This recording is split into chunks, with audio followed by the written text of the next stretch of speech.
Hello everyone and welcome to today's video. In today's video, we're actually going to be talking about beading boards, specifically this very affordable one right here. I bought it for about $5 and it's a tool you definitely should have before you begin your journey. Let's get started. All right, a few reasons why I love this board. First and foremost, it will cost you only about $5 US. You've got your centimeter rulers up here. You've got your inch rulers down here. You've got the four most popular sizes for bracelets, the 6.5, 7, 7.5, and 6. And it's important for you to have this because when you're making bracelets as gifts for other people or you're customizing because you're selling them online, if somebody tells you you have a 6.5 inch wrist and that's the size of bracelet that you'll need to make for them, you kind of start to wonder because there's a few things that we need to know about the beads that we're going to make the bracelets with. And that brings me to number one. Number one thing you'll need to find out first and foremost is what size bead are you working with? Because that will make a huge difference in the size when you're sizing your bracelet. And what do I mean by that? So let's take a look at this. Right here, I have these pretty good size 12 mm beads. Now, if somebody asked me to make a 7-inch bracelet for them with 12 mm beads, I would only need 14 of these beads to make a 7-inch bracelet. So if I'm using that, that's what it would be. But let's say the beads that they're ordering from me are actually 8 millimeter beads. They're ordering 8 millimeter beads. There's an example. There's a 7-inch bracelet, just like it was with the 12 mm's, but now I need 22 beads to complete that 7-inch circumference of the wrist. So if somebody orders a bracelet from you or you're making it for someone with a 7-inch wrist, you need to first find out what the size of bead is that you're working with. Another perfect example, let's go one size smaller. Let's go with a 4 mm, and you can see here, I will need 40 of these beads to make a 7-inch bracelet. And that brings me to the focal point of number two. Number two is going to be, are you using any charms or focal beads? Is that going to make a difference? Absolutely. So let's take this bracelet again here, for example. This one here is my 8 millimeters.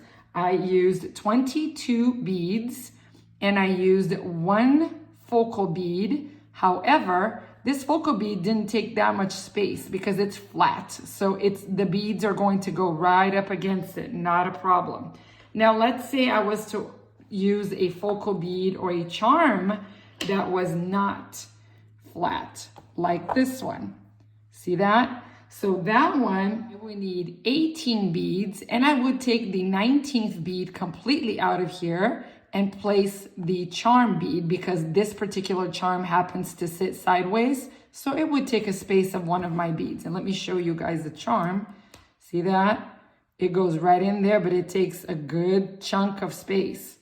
So again, that's something to definitely keep in mind if you're adding charms or any type of decoration to your bracelet. That's definitely gonna have to count as one, no matter which measurement here you're making. And the third important thing to keep in mind is which type of clasp or closure you're doing, right? So if it is a stretch bracelet, let's use this one an example again. Not a problem. We've got a focal bead here. We already accounted for that. It's a stretch. It's not going to take up much space. And we can pretty much know by when we're building the bracelet right there, what it's going to fit, what it's not going to fit. But let's say the same size beads that I have here, I made this bracelet here with the toggle clasp. As you're making this, look at that. This one here only used 12 beads. Why? I had to account for the toggle clasp and the fact that I did these with the looper tool. If you haven't watched that video, go, because this one is also made with the looper tool.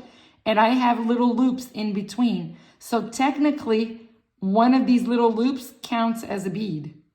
This beading board can be quite useful, especially while you're in the middle of the project and you're wondering, okay, where am I at this point? Okay, so you can just lay the bracelet on here maybe before you put the clasp, and then put the clasp and you can see exactly what it is. There are some other things for you to watch out for. For example, if you are working with just metal spacers and let's say you wanted to make a bracelet out of this, most metal spacers don't have a size, so you're going to have to estimate.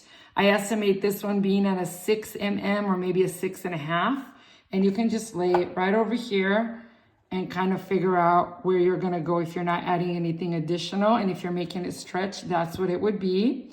You can also use your measuring to see if you need any type of measurement specifically, if you're going to add, or if you're going to make even a necklace. I think here down here you can make, but I'm just concentrating on bracelets for you guys today. So that's something else to watch out for. Another thing is, are you making bracelets with any other material besides stretch and wire, such as this one here? This one's got memory wire. So this one is like something that you can slap onto your wrist, but it doesn't really have a particular size.